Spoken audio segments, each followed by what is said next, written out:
Ներքին գործերի նախարար Արփինե Սարգսյանը հունվարի 20-ին Ներքին գործերի նախարարության, ոստիկանության եւ փրկարարծառայության կենտրոնական վարչակազմերին է ներկայացրել ծառայությունների նորանշանակ ղեկավարներին, Ներքին գործերի նախարարության, ոստիկանության պետ, Ներքին գործերի նախարարի տեղակալ Կամո Ցուցուլյանին եւ Ներքին գործերի նախարարության փրկարարծառայության տնօրեն, Ներքին գործերի նախարարի տեղակալ Արամ Ղազարյանին։ Արփինե Սարգսյանը շնորհակալություն է հայտնել Կամո Ցուցուլյանին փրկարարծառայությունում ցուցաբերած բարձր պատասխանատվության, ներդրած ջանքերի եւ արդյունավետ աշխատանքի համար։ Նախարարը վստահություն է հայտնել, որ նրա փորձառությունն ու գիտելիքները կնպաստեն ոստիկանության համակարգի շարունակական զարգացմանն ու ներքին անվտանգության ամրապնդմանը, պահպանելով բարեփոխումների շրջանակում ներքին գործերի նախարարության որդեգրած մոտեցումներն ու սկզբունքները։ Արփինե Սարգսյանը ոստիկանությունում կատարած աշխատանքի համար շնորհակալություն է հայտնել Արամ Ղազարյանին, ընդգծելով փրկարարծառայության վերափոխման եւ ինստիտուցիոնալ բարեփոխումների փուլում թե ոստիկանությունում, թե տեղական ինքնակառավարման մարմիններում նրա փորձն ու գիտելիքների կարեւորությունը, ինչպես նաեւ ճգնաժամային իրավիճակներում ունեցած փորձառությունը։ Կամո Ցուցուլյանն ու Արամ Ղազարյանը շնորհակալություն են հայտնել ներքին գործերի նախարարին վստահության համար եւ ընդգծել իրենց պատրաստակամությունը նպաստելու համակարգի զարգացմանն ու բարեփոխումների շարունակականությանը։ Քննարկվել են նաեւ ոստիկանության եւ փրկարարծառայության գործունեությանը վերաբերող մի շարք հարցեր։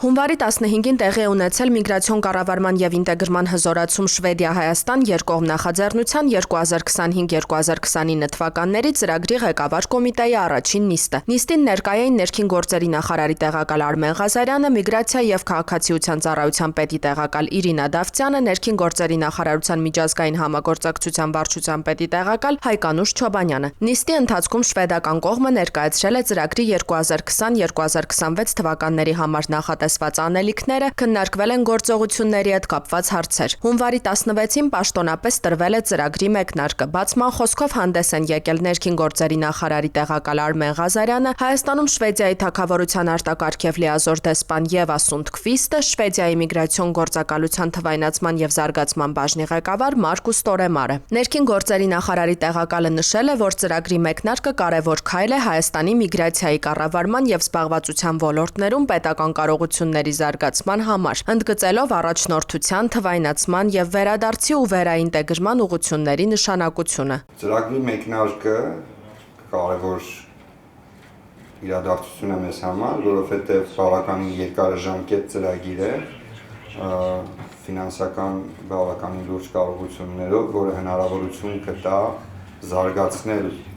Հայաստանի պետական մարմինների կարողությունների ինչպես միգրացիայի կառավարման ոլորտում, այնպես էլ զբաղվածության ոլորտում, որը արմատականորեն կապված է ժամանակակից աշխարհում միգրացիոն շարժերի հետ։ Շվեդական կողմը ներկայացրել է ընդհանուր ծրագիրը, նշելով, որ այն նպատակ ունի զարգացնել Հայաստանի պետական մարմինների կարողությունները միգրացիայի կառավարման եւ ապաստանի համակարգի ամրապնդման ուղղությամբ Եվրոպական միության չափանիշներին համապատասխան։ Ծրագիրը ներառում է նաեւ տեղահանված անձանց եւ փախստականների ինտեգրման կարողությունների բարելավման ուղղված բաղադրիչ։ Վերջինս նաեւ աջակցելու է Հայաստանի Հանրապետության Եվրոպական միության մուտքի արտոնագրերի ազատականացման գործողությունների ծրագրի իրականացմանը։ Նախաձեռնությունը ֆինանսավորվում է Շվեդիայի կառավարության կողմից Շվեդիայի պետական զբաղվածության ծառայության աջակցությամբ եւ իրականացվում է Հայաստանի Հանրապետության ներքին գործերի նախարարության հետ համակարգմամբ։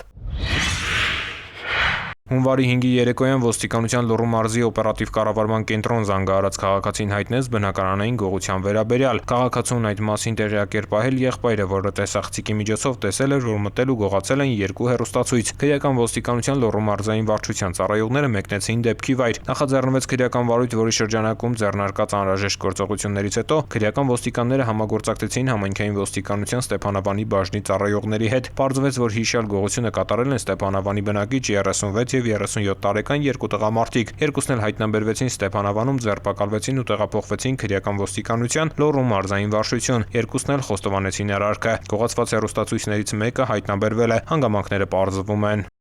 Ծանուցում հանցագործության համար մեղադրվողը համարվում է անմեղ, քանի դեռ նրա մեղավորությունն ապացուցված չէ քրեական դատավարության օրենսգրքով սահմանված կարգով, դատարանի օրինական ուժի մեջ մտած դատավճռով։ Խնդրեմ, ծանոթացեք, ստորագրեք։ Իսկ ես կարող եմ բարեկ դառնալ։ Երևի։ Իսկ տարիքային սահմանափակում կա։ 18 տարեկանից սկսած։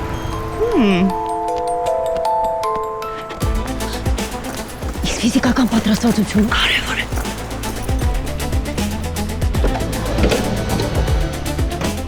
Իսկ վարորդական իրավունքը պարտադիր է։ Պարտադիր է։ Իսկ եթե չունեք ժամանակ կտանք, սովորեք եւ ձեռք կբերեք։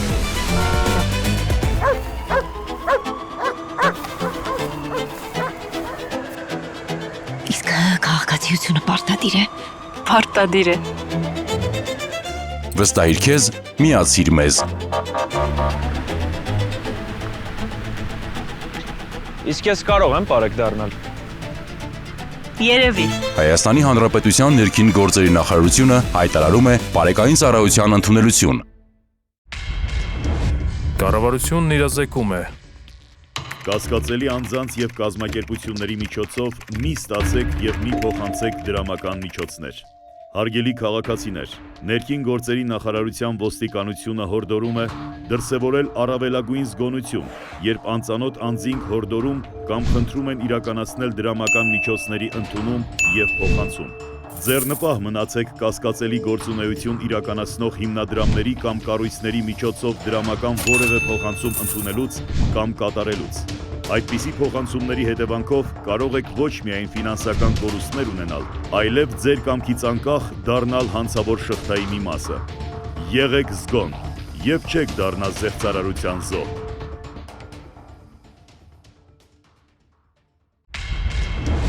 Կառավարությունն իրազեկում է։ Հայաստանի Հանրապետության ներքին գործերի նախարարության ոստիկանությունը հորդորում է. Հարգելի քաղաքացիներ, որևէ պատրվակով անծանոթ անձանց մի տրամադրեք անձնագրային եւ բանկային տվյալներ։ Մի փոխանցեք նաեւ համացանցի տարբեր հարթակներում գրանցված ձեր անհատական հաշիվների մուտքանունները, գաղտնաբառերը եւ SMS ծանուցմամբ ստացված մեկանգամյա կոդերը։ Նշված անձնական տվյալները փոխանցելով այլ անձանց, հավանական է, որ դրանք հետագայում օգտագործվեն տարբեր հանցավոր սխեմաներում ներգրաված անձանց կողմից, եւ արդյունքում կարող եք ոչ միայն զրկվել ձեր էլեկտրոնային դրամապանակների, բանկային հաշիվների, անհատական հաշիվների հասանելիությունից, այլև դառնալ ֆինանսական հափշտակությունների զոհ։ Հանցավորների ձեռքում հայտնված տվյալները կարող են օգտագործվել նաեւ այլ հանցագործությունների կատարման համար։ Եղեք զգոն, պահպանեք ձեր անձնական տվյալները։